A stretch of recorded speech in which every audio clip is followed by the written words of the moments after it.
മറ്റുള്ള അമ്മമാര് വളർത്തിയതുപോലെ ഒന്നുമല്ല ഞാൻ എന്റെ മക്കളെ വളർത്തിയത്. കുഞ്ഞുനാളിലെ വലിയ വലിയ സ്വപ്നങ്ങളാ നിന്റെയൊക്കെ തലയിലോട്ട് എടുത്ത് വച്ചു തന്നത്. മക്കൾ അതൊക്കെ ആയിത്തീരുമല്ലോ എന്നുള്ള പ്രതീക്ഷയിലാ ചായ ഗ്ലാസ് കഴുകിയും നാട്ടുകാരുടെ എച്ചിലെല്ലാം എടുത്ത് ജീവിതം തീർത്തു.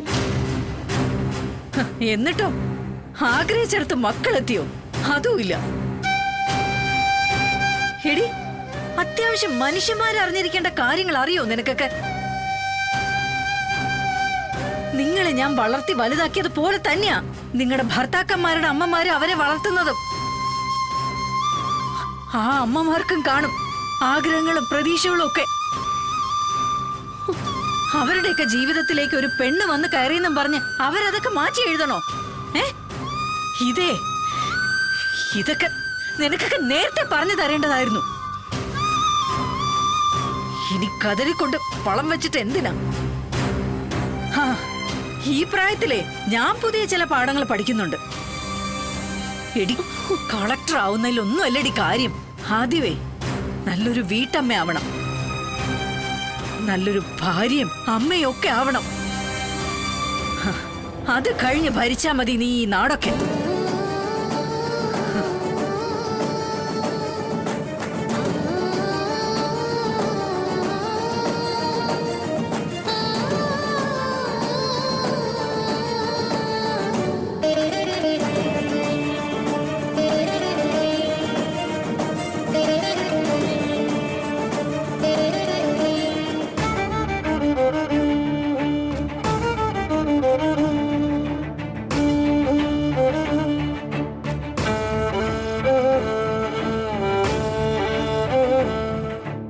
ഞാൻ വളർത്തി വലുതാക്കിയത് പോലെ തന്നെയാ നിങ്ങളുടെ ഭർത്താക്കന്മാരുടെ അമ്മമാര് അവരെ വളർത്തുന്നതും. ആ അമ്മമാർക്കും കാണും ആഗ്രഹങ്ങളും പ്രതീക്ഷകളും ഒക്കെ.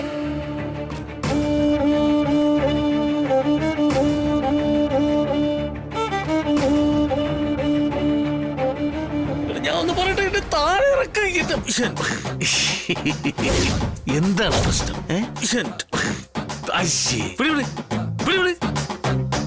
എന്തോന്നിത്? നിങ്ങളൊക്കെ കാശ് ഞാൻ തരൂലേ? തരുവൊന്നു? ഇതൊക്കെ കേൾക്കാൻ തുടങ്ങിയിട്ട് കാലം കുറെ ആയടാ. കാശെട് കാശെട് കാശെട്.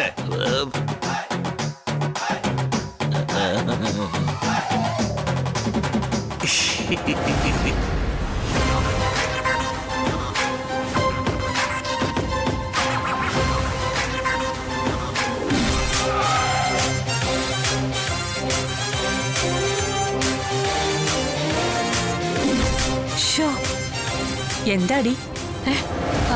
എന്താ എന്താ ഒരു മനോരാജ്യമൊന്ന്? ഒന്നുമില്ല.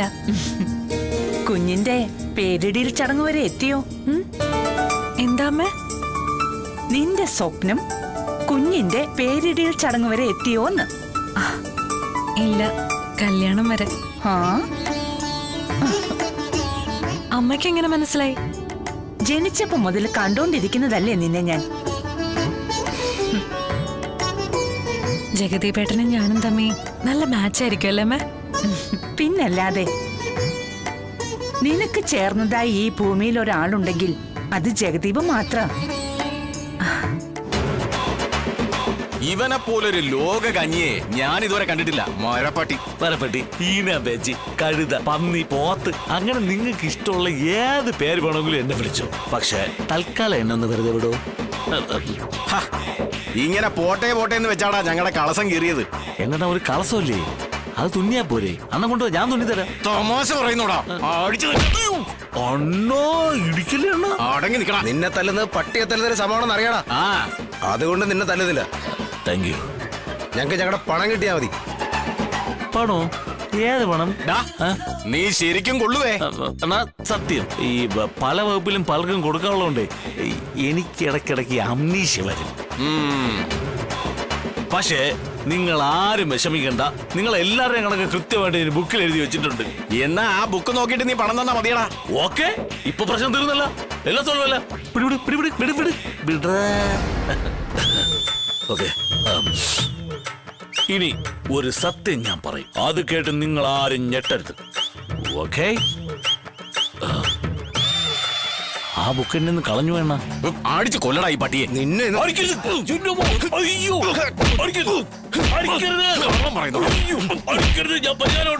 കുറെ നാളായി ഞങ്ങളെ പറ്റിക്കാൻ.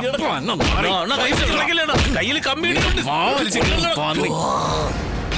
ഞങ്ങൾക്ക് പിറക്കുന്ന കുഞ്ഞിനിടാനുള്ള പേരൊക്കെ ഞാൻ സെലക്ട് ചെയ്ത് വെച്ചിട്ടുണ്ടമ്മേ. പെണ്ണാണെങ്കി സുജ, ആണാണെങ്കി ജാസി. ഞങ്ങളുടെ രണ്ടുപേരുടെയും പേരിന്റെ ആദ്യാക്ഷരങ്ങൾ വെച്ചുള്ളതാ. ആഹാ, അത്ര വരെ എത്തിയോ കാര്യങ്ങള്?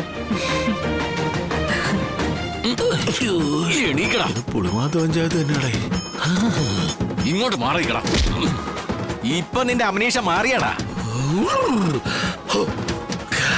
കംപ്ലീറ്റ് ആയിട്ട് മാറി. എനിക്കിപ്പോ ഒരു കുഴപ്പമില്ല. വർഷങ്ങളായിട്ട് ഞാൻ ട്രീറ്റ്മെന്റിലായിരുന്നേ. അല്ല, എന്ത് അത്ഭുതം വരുന്നതാണ് നിങ്ങൾ പ്രയോഗിച്ചെന്ന് എനിക്ക് മനസ്സിലാവുന്നില്ല. നിന്റെയൊക്കെ അടുത്ത് പ്രയോഗിക്കാനുള്ള മരുന്ന് ഞങ്ങൾക്ക് അറിയാടാ. എങ്കിൽ പിന്നെ ഇനി എന്നെ വിട്ടൂടെ? നിനക്ക് ഓർമ്മ വന്നിട്ട് കാര്യം എന്താടാ? ഞങ്ങളുടെ കാശ് കിട്ടണ്ടേ? എടാ, നീ കോടീശ്വരനായ ചിറക്കൽ രാമചന്ദ്രന്റെ മകനാണെന്ന് പറഞ്ഞ് വിലസാൻ വാടകയ്ക്കെടുത്ത ഈ കാറ്, കോട്ട്, സൂട്ട്, പിന്നെ ഈ ചെരുപ്പ് മുതൽ കളസം വരെ, ഇടാ ഇതിന്റെയൊക്കെ കാശ് ഞങ്ങളുടേതാടാ. അത് നീ വച്ചിട്ട് പോയാ മതി. അയ്യോ, അതെടുത്തോണ്ട് പോരുത്, അതെനിക്ക് വയ്ക്കാനുള്ളതാണ്. അവന്റെ ഒരു ഗ്ലാസ്.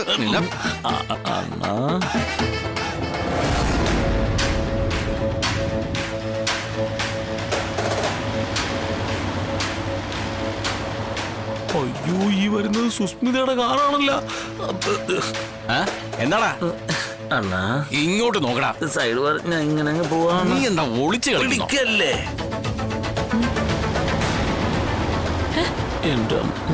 നിർത്ത് നിർത്ത്. ഡ്രൈവർ, വണ്ടി ഒന്ന് റിവേഴ്സ് എടുത്തേ. എന്താടി അമ്മേ, ഒരു സംശയം. റിവേഴ്സ് എടുക്ക. ശരി മാഡം. അയ്യോ, ആ മതി മതി മതി. ഇങ്ങോട്ട് നോക്കടാ.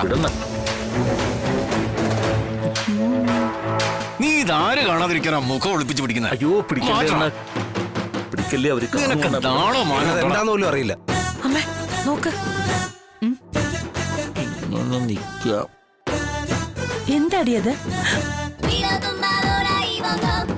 അത് ജഗദീപ് കുമാർ അല്ലേ?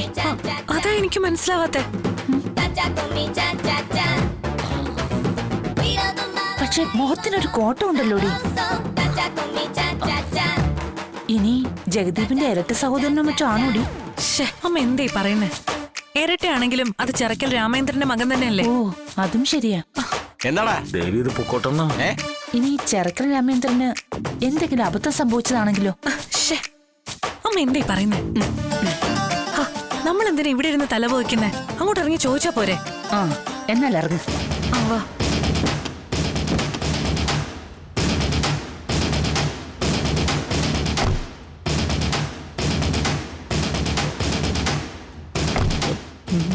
ശിവനെ, എന്റെ കട്ടയും പടവും മടങ്ങി ഇവളെ വളയ്ക്കാൻ വേണ്ടി യുമാടുത്തുനിന്ന് വാങ്ങിച്ച കാശും കൂടി എന്റെ തലയിലായി. ശിവനെ, എന്തായാലും പിടിച്ച് കാലേ വീണ് സമസ്ഥാപനം പറഞ്ഞാലാ.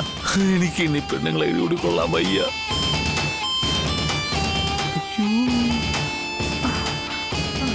അല്ല, ഇത്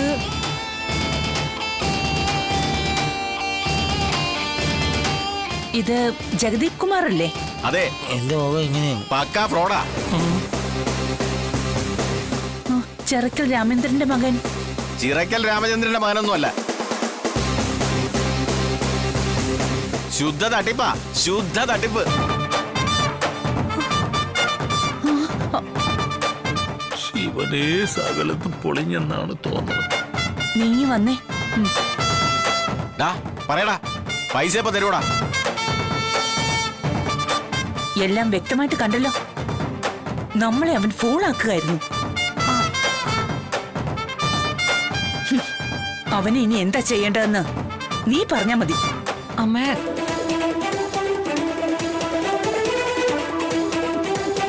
കൊട്ടേഷൻ കൊടുക്കണോ പോലീസിൽ ഏൽപ്പിക്കണമെന്നായിരിക്കും ആലോചന. ചെരുപ്പൂരി 2 അടി അടിച്ചിട്ടങ്ങ് വിട്ടാ മതിയായിരുന്നു. അങ്ങനെ എത്ര കൊണ്ടിരിക്കുന്നു. എന്താടാ നീ ആലോചിക്കുന്നേ? ഒന്നുമില്ല ഏട്ടാ. ശരി, നീ വാ.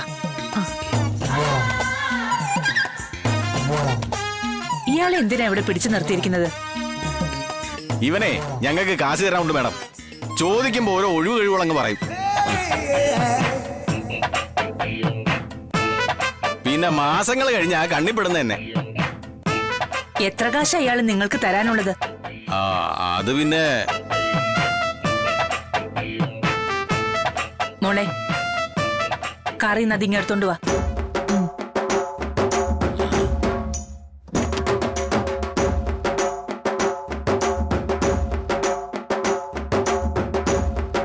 അയാളെ വിട്ടേക്ക്.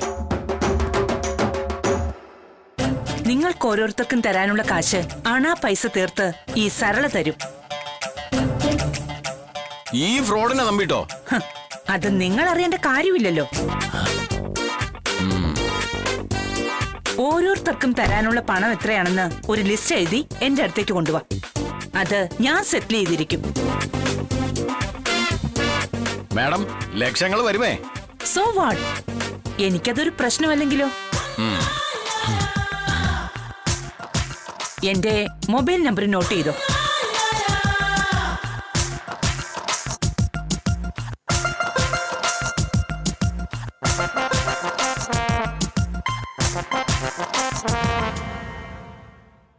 മോളെ, അതങ്ങ് കൊടുത്തേക്ക്.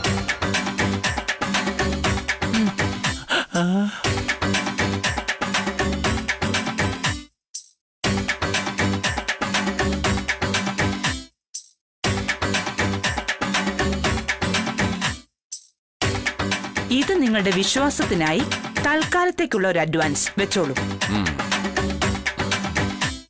ബാക്കി കണക്ക് നൽകുന്ന മുറയ്ക്ക് നിങ്ങളുടെ ഓരോരുത്തരുടെയും അക്കൗണ്ടിലേക്ക് ട്രാൻസ്ഫർ ചെയ്തിരിക്കും. ഈ ഫ്രോഡിനെ കൊണ്ട് എവർക്കെന്താ കാര്യം? അതെന്തിനാ നമ്മൾ അറിയുന്നത്? നമുക്ക് നമ്മുടെ കാശ് കിട്ടിയപ്പോ. അത് ശരിയാ. എന്റെ ദൈവമേ, ഇത് എനിക്കാണ് ഭ്രാന്ത് അത് എവർക്കാണ് ഭ്രാന്ത്?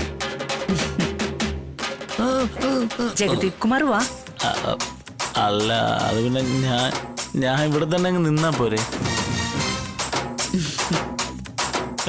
ഇവരൊക്കെ നല്ല കമ്പനിയാ. അതുകൊണ്ട് ജഗദീപ് കുമാറിനോട് വരാനല്ലേ പറഞ്ഞേ? അല്ലെന്ന് കാർ ഇവിടെ തൽക്കാലം അത് ഇവിടെ കിടക്കട്ടെ. കോട്ട് വേണ്ടേ? കോട്ടിട്ടോളൂ. അതിനിടയ്ക്ക് ചെറുതായ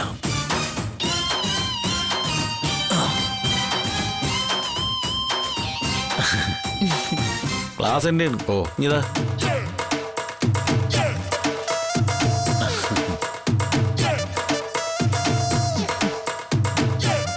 വരൂ. ഓ, പിന്നെന്താ തണ്ടി.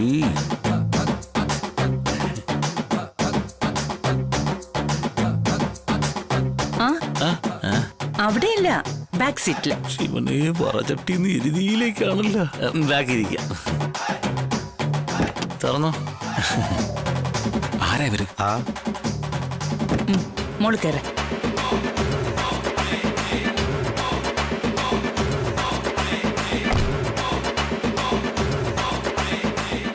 മുസ്തഫ, വണ്ടി എടുക്ക.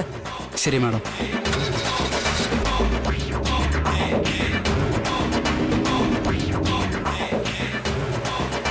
കർത്താവേ, ആ സ്ത്രീ ചെയ്യുന്ന എന്താണെന്ന് അവരറിയുന്നില്ലല്ലോ.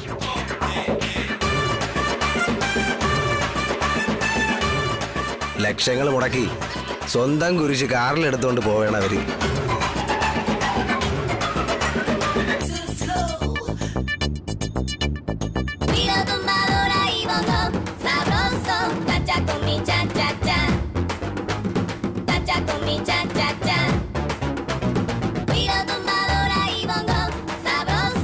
ശിവനെ, എങ്ങോട്ടാണോ എന്തേ കൊണ്ടുപോണത്?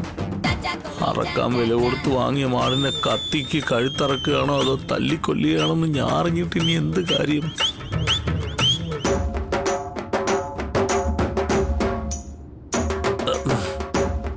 എന്താ ആരും ഒന്നും മിണ്ടാത്തേ? ജഗദീപ് കുമാർ. ഓ, അത്യാവശ്യം നല്ല തരികിടകളൊക്കെ മനസ്സിലാകുന്ന ആൾക്കാരാ ഞാനും എന്റെ മോളും. ജഗദീപ് ഒരു ഉടായ്പ് കാട്ടിയാൽ അത് ഞങ്ങൾക്ക് മനസ്സിലാവില്ലെന്ന് കരുതിയോ? അയ്യോ, അതല്ല അമ്മേ. അത് പിന്നെ ഞാനേ, അട്ടയുടെ കണ്ണും കുതിരയുടെ കൊമ്പും കണ്ടവരെന്ന് പറയില്ലേ? ആ ഞങ്ങളുടെ അടുത്താ. അതെ, ഞാനെല്ലാം പറയാം. ഇതൊരു അഭിനയമാണേ. മനസ്സിലായി ജഗദീപ് സാറേ.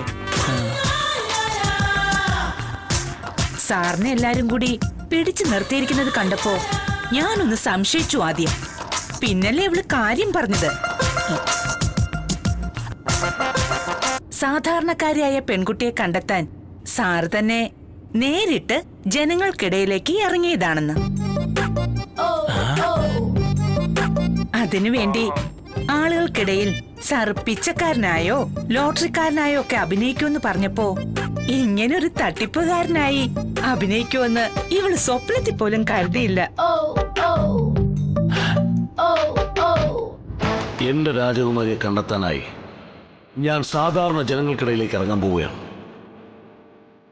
അതിപ്പോ ഈ പിച്ചക്കാരനായിട്ടോ ലോട്ടറി കച്ചവടക്കാരനായിട്ടോ പ്രൈവറ്റ് ബസ്സിലെ കണ്ടക്ടറായിട്ടോ അങ്ങനെ ഏത് വേഷം. അപ്പൊ സീൻ മാറിയ ശിവനേ. എന്റെ പൊന്ന് ജഗദീപ് സാറേ, സാറെന്തിനാ തങ്കപ്പെട്ട മനസ്സുള്ള ഒരു പെണ്ണിനെ കിട്ടാൻ ഇങ്ങനെ പിച്ചക്കാരനായും തട്ടിപ്പുകാരനായിട്ടും ഒക്കെ നടക്കുന്നത്? ആ പെൺകുട്ടിയല്ലേ സാറിന്റെ തൊട്ടടുത്തിരിക്കുന്നത്.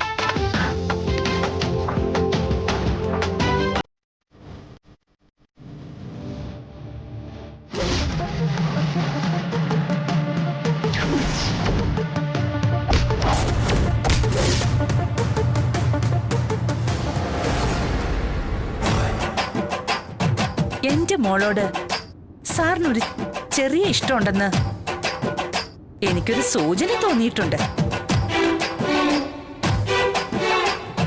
എന്ന് കരുതി ചാടിക്കയറി കല്യാണം കഴിക്കാനൊന്നും ഞാൻ പറയില്ല കേട്ടോ. കണ്ടിട്ട് ഒരിഷ്ടം തോന്നിയിട്ടുണ്ടെങ്കിൽ പരസ്പരം വിശദമായി പരിചയപ്പെട്ട് അന്യോന്യം മനസ്സിലാക്കിയിട്ടൊക്കെ മതി. സീൻ മാറിയ സ്ഥിതിക്ക് ഞാൻ ഇനി ചിറക്കൽ രാമേന്ദ്രന്റെ മോൻ ജഗദീപ് കുമാർ തന്നെ. വെയിറ്റ് ഒട്ടും കുറയ്ക്കണ്ട. ജഗദീപ് സാറ് ഞങ്ങളുടെ വീട്ടിലേക്കൊന്ന് വന്നിരുന്നെങ്കിൽ ഞങ്ങൾക്ക് വിശദമായിട്ട് പരിചയപ്പെടാൻ ഒരു അവസരം കിട്ടുമായിരുന്നു. പരിഗണിക്കാവുന്നതാണ്. പക്ഷേ എന്റെ അധികം സമയം വേസ്റ്റ് ആക്കരുത് കേട്ടോ. You know my time is my money. ഇല്ല സാറേ, പെട്ടെന്ന് വിടാ.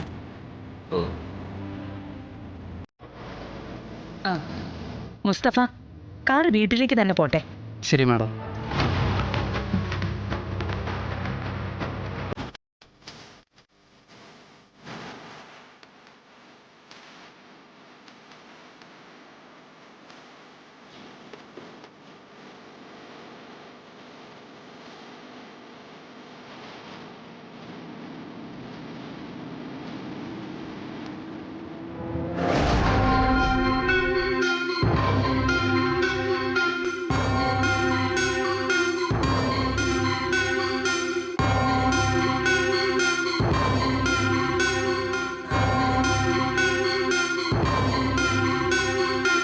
മൂന്ന് പേരെ ഒന്നിച്ചു വിളിപ്പിച്ചത് എന്തിനാണെന്നറിയോ?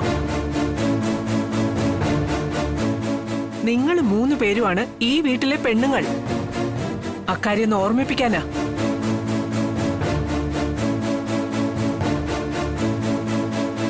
ചിലര് അക്കാര്യം ഇടയ്ക്ക് മറക്കുന്നുണ്ടോന്ന് എനിക്കൊരു സംശയം. അതുകൊണ്ട് ആദ്യമായും അവസാനമായുമുള്ള ഓർമ്മിപ്പിക്കലാ ഇത്. ഒരു പെണ്ണിന്റെ കടമകളും ചുമതലകളും ഒക്കെ നിങ്ങളുടെ അമ്മ നിങ്ങളെ പഠിപ്പിച്ചിട്ടുണ്ടോ എന്ന് എനിക്കറിയില്ല. ഞാൻ ഏതായാലും എന്റെ മകൾക്ക് അതൊക്കെ പറഞ്ഞു കൊടുത്തിട്ടാ വളർത്തിയത്.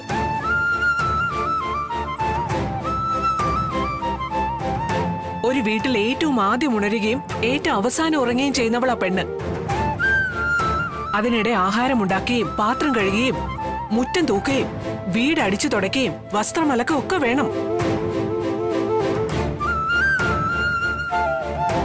വേലക്കാരി ഉണ്ടെങ്കിലേ അതൊരു സഹായത്തിനാ.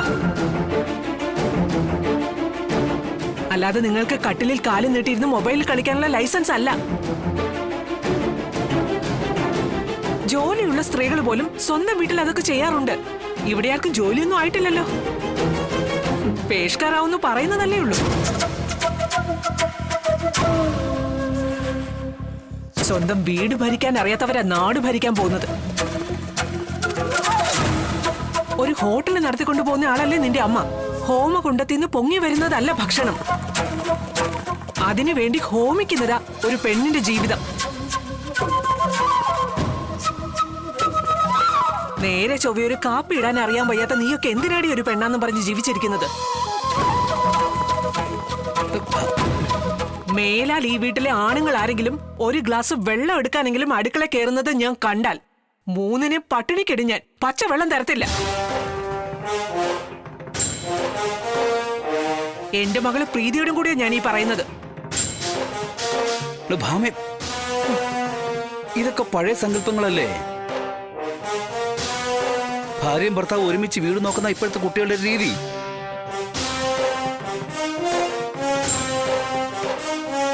അവിടെ വലിപ്പ ചെറുപ്പമൊന്നുമില്ല. ആണ് പെണ്ണെന്നുള്ള വേർതിരിവുമില്ല. എല്ലാം ഒരുപോലെ പങ്കുവയ്ക്കും. ഞാൻ പറഞ്ഞതേ ഈ സത്യഭാമയുടെ വീട്ടിലെ കാര്യമാണ്. ഭാമേ, അവിടെ പഴഞ്ചൻ രീതികളിൽ തന്നെ മതി. ശ്ശേ. സത്യഭാമ ഇല്ലാതായി കഴിഞ്ഞേ നിങ്ങൾ എല്ലാവരും കൂടി ഇവിടെ പുതിയ പരിഷ്കാരങ്ങളൊക്കെ നടത്തിക്കോ. എന്തൊക്കെയാ രാഘവേട്ട ഇവിടെ നടക്കുന്നത്? വിവാഹം എന്ന് പറയുന്നത് വെറും ഒരു വിനോദം അല്ലെന്ന് എന്റെ അച്ഛനമ്മമാരെ എന്നെ പഠിപ്പിച്ചത്. ഭാര്യ ഭർത്താക്കന്മാർ പരസ്പരം സ്നേഹിക്കുന്നതിനൊപ്പം അവർക്ക് കുഞ്ഞുങ്ങൾ ഉണ്ടാവണം.